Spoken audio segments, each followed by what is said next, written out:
4, 3, 2, 1.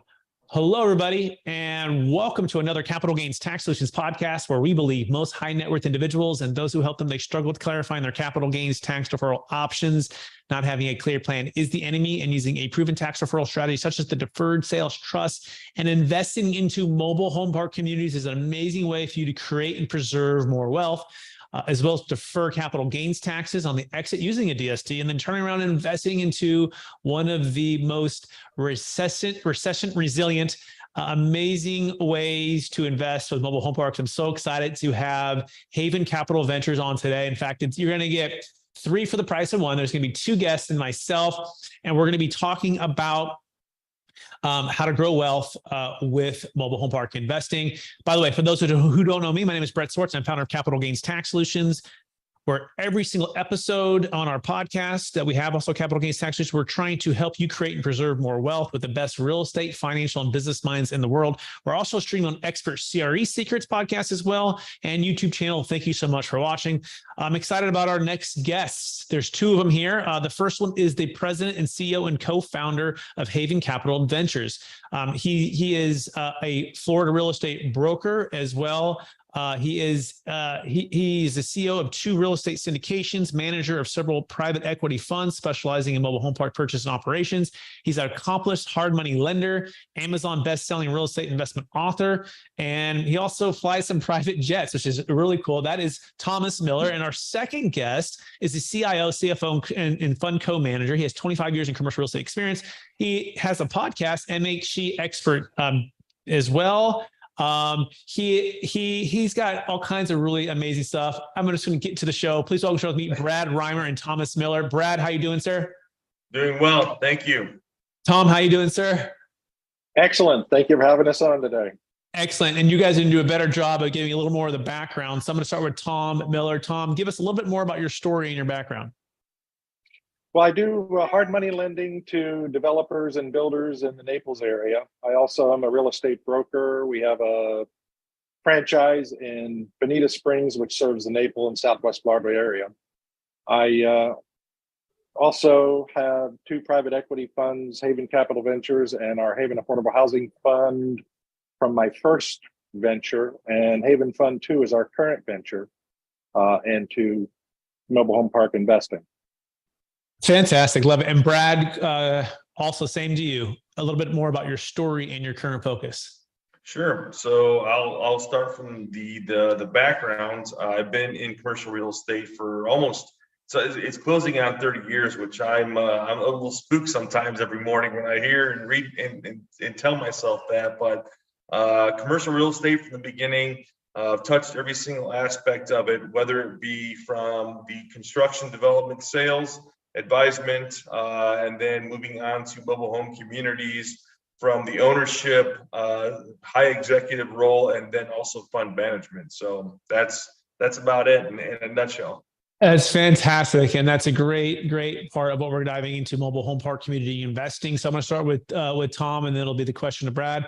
Tom, what's the number 1 secret to successful mobile home park investing? Finding the right parks, ones that have high opportunity with low entry costs, with a minimal. We plan on putting 10% of what we buy the park for into capital expenditures to bring the park up to its full potential.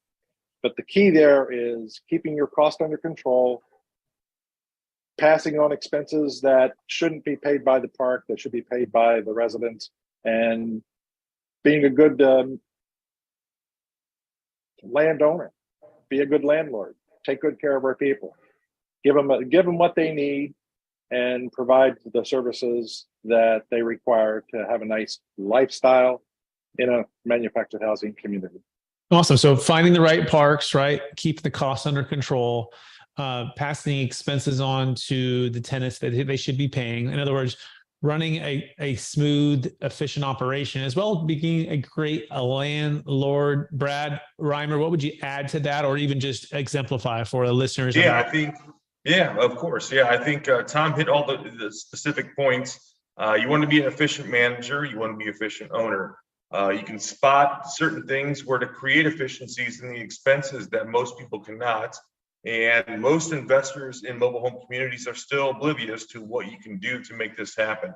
It's not about raising the rental rates for the tenants to remove it from being affordable. It's about creating more efficiencies and being an effective manager. Yeah. Okay. So it sounds like it's looking for inefficiencies and being a great manager, not necessarily just raising the rates and making it less affordable for the community. So let's dive into maybe a couple of those secrets. What would you say the best way you found to do that is? Okay. Well, I mean, number one thing is Tom and I have worked together for a couple of years now. It's almost 5 years now, Tom, if you can't recall. But the first time Tom reached out to me, I came in as a consultant and working with finance, but the most effective efficiencies that you can work on are your biggest expenses. I find those number ones that you control, right? Can you control taxes through appeals? Yes. Insurance by basing appeals as well. But the number one thing is utilities. You have four big expenses. The number one that you control is utilities. Where are your biggest inefficiencies? And that number one is through leaks, because you're working with 80s and 90s construction, isolating and creating efficiencies in the leaks themselves and the infrastructure. Second thing is beyond, work with the cities, work with the municipalities to get some give back, some grants, and overall infrastructure gains. Excellent. So efficiency with water and leaks, and then working with the cities to see if there's any rebates or anything else to I mean, I guess it could be energy or green initiatives, right? Yep. Maybe it's lighting, maybe it's how you're using your water, or making maybe I know in California they're really big on making more efficient landscaping, right? So it takes less water, and they give you that kind of thing. Brad, is that what you're saying? Yeah, zero-scaping, yes, definitely down in the Southwest territories, with the new efficiencies created with LEDs and solar technology. You no longer have to tap into the city or use your own energy to create street lighting. You do it through solar lighting. Fantastic. That's a great example. Yeah, that's great. Tom, anything else to add as far as like efficiencies or ways to manage mobile home parks well to be able to maximize investment and also provide a great housing environment for the tenants? Well, the key is keeping your managers that you have running the parks for you involved. Have them work with the tenants. If you have somebody that's not keeping their property in good shape, have them work with them. Make sure they understand what they're required to do. And in cases where, again, you're dealing with the low income or marginal income individuals or fixed budget individuals that don't have lots of excess cash. So you try to help them fix up their homes, keep them looking nice. We even have plans for a foundation that's going to help some of our people in parks come in, work with other local civic organizations to come in and buy the materials necessary to fix their homes, have the other civic groups work with us to provide the manpower to go in and help these individuals get their homes looking nice and increase the efficiency of the park. Tom, you mentioned that keeping management involved, right? I imagine that's keeping and retaining talent, right? You're in the people business and leading business and incentivizing managers to be focused, working hard.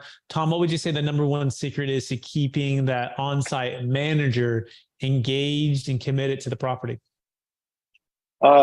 We found the first thing we do is try to hire vets that are retired or disabled, somebody that has a strong background in following orders, following through on what needs to be done, providing the material to us to help us decide what efficiencies need to happen, and then implementing them for us. I like that. You made it really, really succinct there. So hiring a specific military veterans, right, who are great at following orders, but also following through, bringing creative solutions and then implementing them.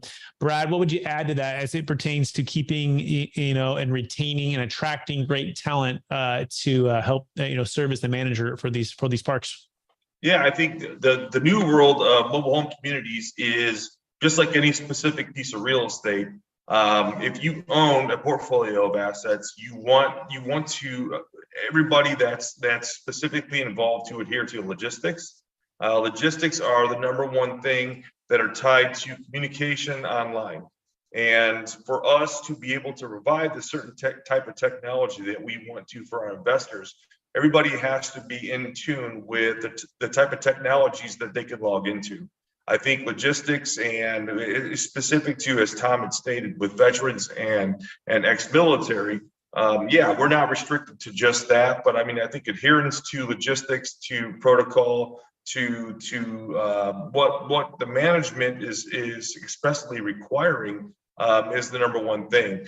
Logging in, typing in, performing, and also formatically entering details is probably the number one thing that makes it the most probable to create efficiencies. Excellent. Fantastic. We're talking with Thomas Miller and Brad Rymer with havencapitalventures.com, havencapitalventures.com. We're diving into mobile home park community investing. If you are an accredited investor and you're interested in learning more, you can go to havencapitalventures.com, and maybe they even have something that's not accredited. I'm not quite sure. They might have both. But let's keep digging in here. Okay, so we talked about keeping and retaining talent. We talked about finding efficiencies or inefficiencies and then cleaning those up for utilities and making the parks more profitable. Brad, what is the next secret to making sure that you're unlocking, and creating more wealth when it comes to mobile home park community investing?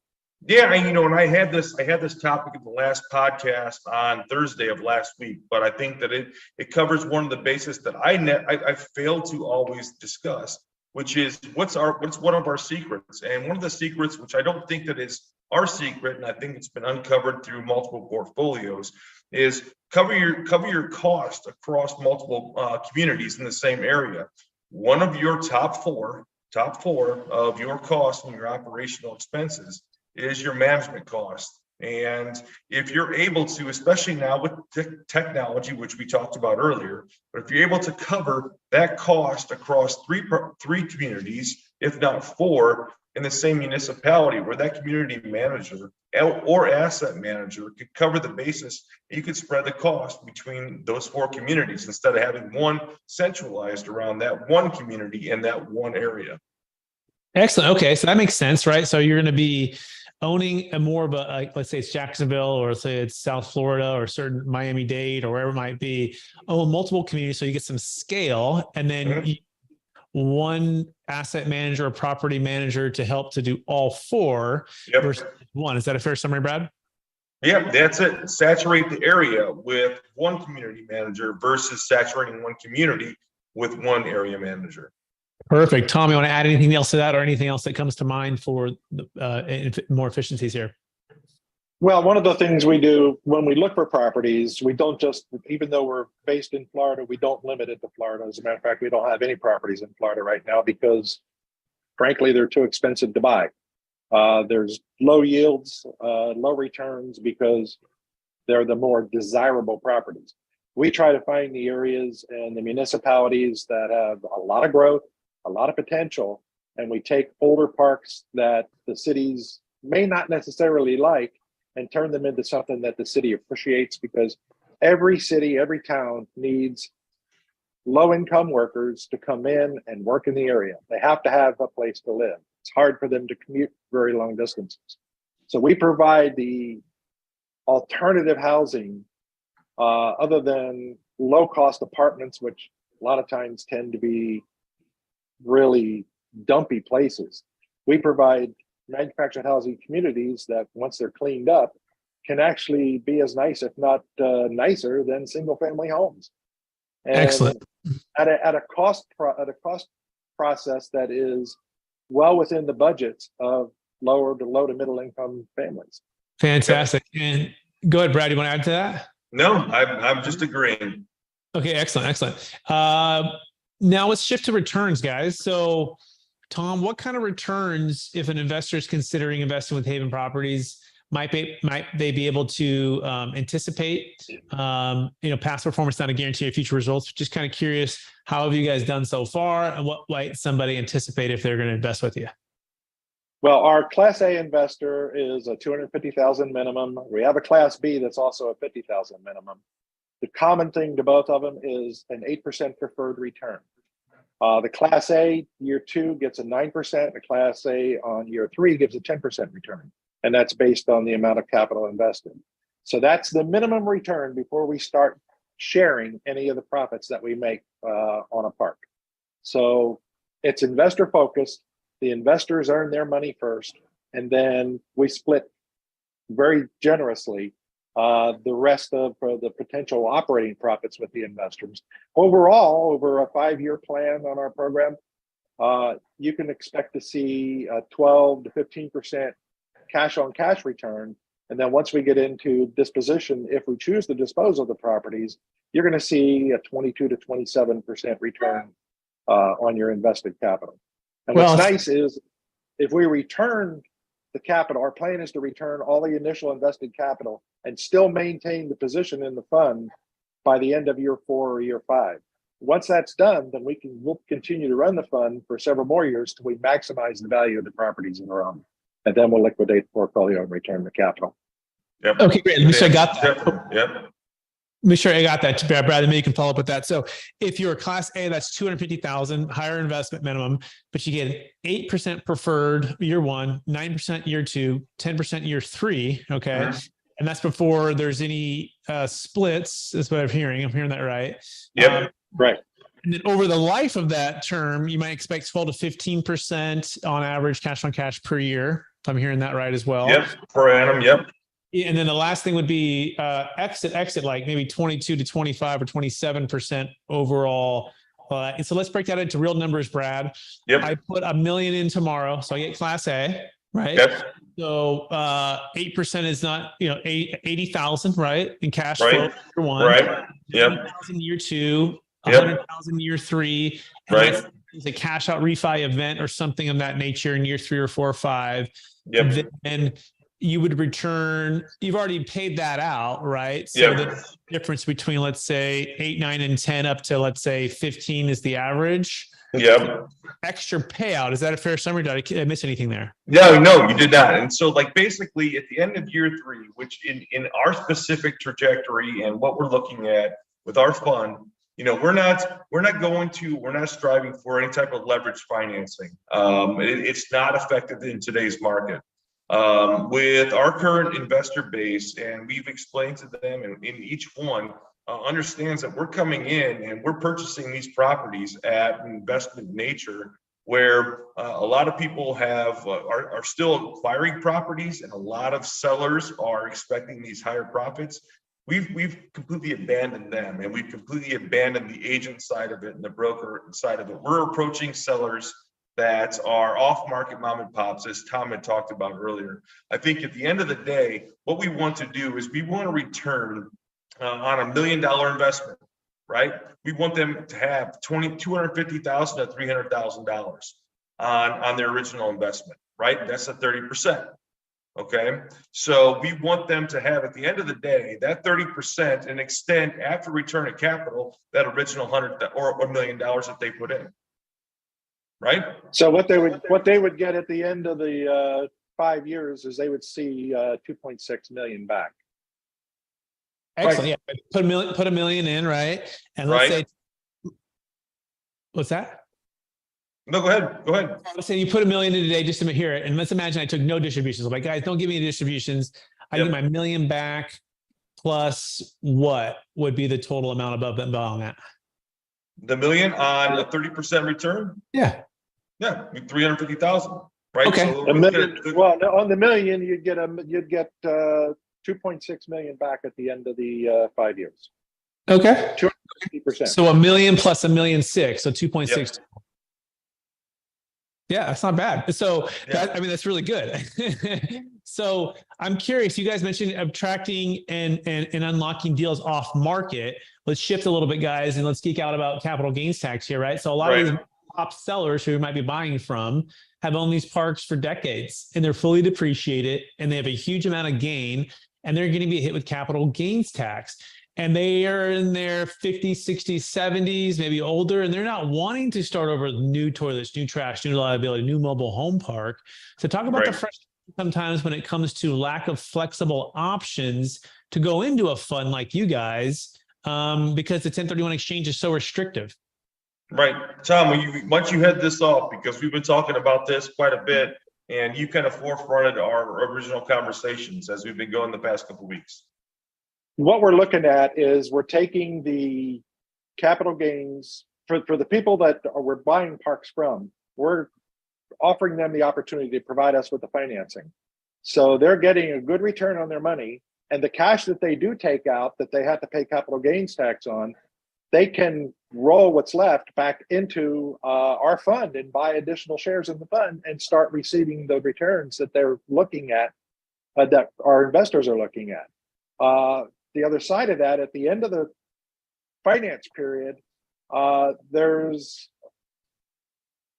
numerous ways that they could take and use those funds that they get back in. We could take, and in the case of our investors, there's a possibility this is a tax strategy down the road of separating out individual properties with individual investors, putting them in a tenant in common situation, and they turn around and do a 1031 exchange on that property after the property's been split out from the fund, and they're the full owners. The several people involved are the full owners of that property.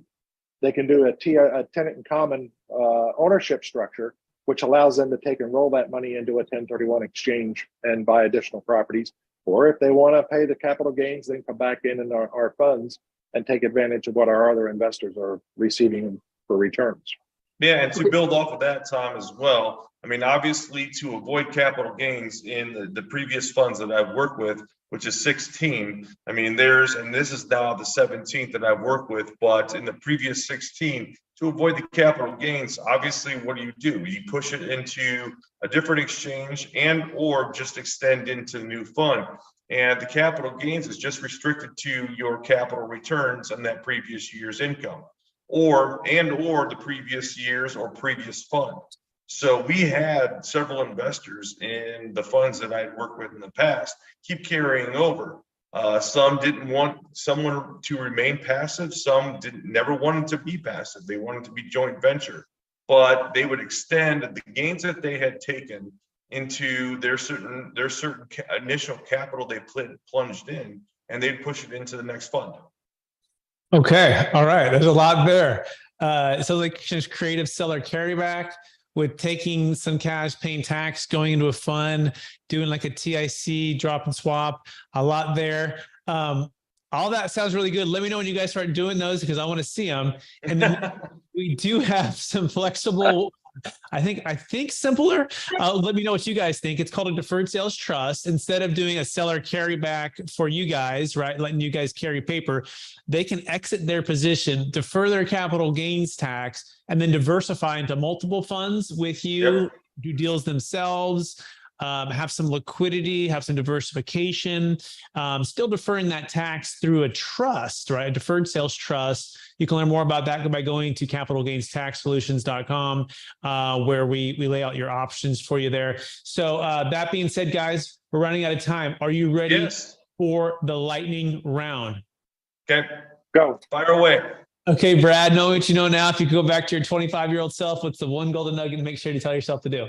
Well, not 25-year-old self, 25 years in the industry. Number one thing I would do is get into commercial real estate early on. Real estate, by the way, all the way. But obviously invest in things where you have the highest return from the beginning, but always remember that's going to be extended. Look at our market today. Absolutely. Be careful. Yeah, you don't get overextended and too much debt, not enough liquidity or diversification. Yep. Tom, same question. If you can go back to your 25-year-old self, what's the one golden nugget? Make sure you tell yourself to do. Buy real estate. Question two. Okay, go ahead. Need more on that? But basically what I would do is I wouldn't go into REITs because REITs are a dividend return, not a tax deferred or a tax advantaged return, because we provide K1s every year, which pass on the depreciation. And the beauty of the investment in mobile home parks is they're depreciable over about a 15-year period versus 27.5 and 39 Great for point, Tom. multifamily and residential. Great point. So you're getting accelerated depreciation, and you can carry that right out through. So smart. Yeah. It's called tax flow depreciation, right? Right. So you want to make sure that you're maximizing your tax flow and depreciation with new depreciation. Tax engineering. Yeah, Yes. tax engineering. Yeah, it's a tax flow game, not just a cash flow game. Everybody, as we know, this is why we're here talking about all this cool mobile home park investing. By the way, we're in lightning round, guys. So we got to keep going here. Yep, go ahead. Sorry. Question number 3, Brad. What are you most curious about right now? Most curious about right now is what's going to happen the next 2 years, interest rates. Tom, same question to you. Well, Brad's made the prediction, and he's been right in the past, that we're going to see these interest rates carry on for probably about another 2 years. And in the meantime, there's going to be a large number of properties coming on the market to sell, to buy. There are going to be investors that have to sell the portfolios because they can't get the refinancing that they need at terms that they can afford. So it's going to be a great buying opportunity in the manufactured housing sector over the next 2 years, 3 years. Yep. Couldn't agree more. And also multifamily as well, right? Question number. That's right. Multifamily. That's right. Question number 4 is this: number 1 leadership quote or theme that you strive to live by, Brad. The number 1 quote with leadership. I think that it's about where I guess subsidized funding is going for affordable housing, and what we're going to do with the rest of commercial real estate, like office and retail. Okay, Tom, same to you. Buy into an industry where there's a big moat. It's a Warren Buffett philosophy. I like it. And manufactured housing, how many mobile home parks have you seen built in the last 10 years? How many self-storage facilities have you seen built in the last 2 years? Thousands. Exactly. Units. That's right. That's right. Nobody's building mobile home parks. The cities don't like them because of the tax base, but they love them when they're there. And if they're taken care of by people like us, they're happy. So they let us have our parks. They let us expand them. They let us do things with them, but they won't let our competition come in and build new ones. So it's a built-in moat to new investors or to new developments. Love how you tie that in. Last question, guys. We'll start with Brad. After all your success, helping all the people you've helped create and preserve more wealth in commercial real estate, what's the number 1 habit you try to practice on a routine basis to help you stay centered in your values and stay encouraged to charge forward to reach even higher heights? Right, staying humble. That's it. Staying humble. Know where I came from, Central Indiana. So that's it. Did you play basketball growing up, Brad? I did not. I played a lot of football though. I did shoot hoops. I shot hoops on a electric pole basketball court though. That's great. It's kind of like me being from California. Everyone thinks I surfed. I wonder if like you Indiana, everyone's like, "Oh, you must have played babasketball." You're like, "No, I played football." But you know, I like basketball. That's right. Yep. Tom, how about you? Same with you. What's the number one way you stay centered in your values and stay encouraged to charge forward to reach new heights? Well, it's part of our mission and value statement. Do right by people first. We do right by our investors. We do right by our residents. And if it's not, then we take a look at it again and say, what can we do better? Absolutely love it. Tom and Brad, I want to thank you for being on the show. It's Brad Rymer and Thomas Miller. I want to thank you for sharing so much with us today. We kind of played the ping pong 3-way here. So we did the best we could, everybody, to follow that. Hopefully you're with us here. And but hopefully you gain some real value and some encouragement and some inspiration to invest in the mobile home park communities. Tom Miller, if people want to find you and Brad, what's the best place for them to find you? havencapitalventures.com. Our company phone number's on there. Our email at info@havencapitalventures.com. You can reach me at Tom Miller at havencapitalventures.com or Brad Rymer at havencapitalventures.com. And we'll reach out to whoever contacts us and talk to them, give them ideas of what we can do for them and what we can do to help them increase their net worth and create generational wealth. Awesome. Thank you, Tom. Thank you, Brad. I also want to thank our listeners for listening to an episode of the Capital Gains Tax Solutions podcast. We're also streaming on Expert CRE Secrets podcast, where we believe most high net worth individuals and those who help them, they struggle with clarifying their capital gains tax deferral options. Not having a clear plan is the enemy, and using a proven tax deferral strategy, such as the deferred sales trust, to exit multi-million-dollar exits, businesses, crypto, stock, mobile home parks. Defer the capital gains tax and invest at optimal timing is an amazing way for you to create and preserve more wealth. And or getting with Brad and Thomas at Haven Properties, Capital Ventures, to invest into mobile home park communities is an amazing way to create and preserve more wealth. Please, if we could help you at all, go to capitalgainstaxsolutions.com for your exit. Also check out the book, Building a Capital Gains Tax Exit Plan. That's Building a Capital Gains Tax Exit Plan. Appreciate everyone out there. Make it a great day, and we'll talk to you again. Thanks, Brett.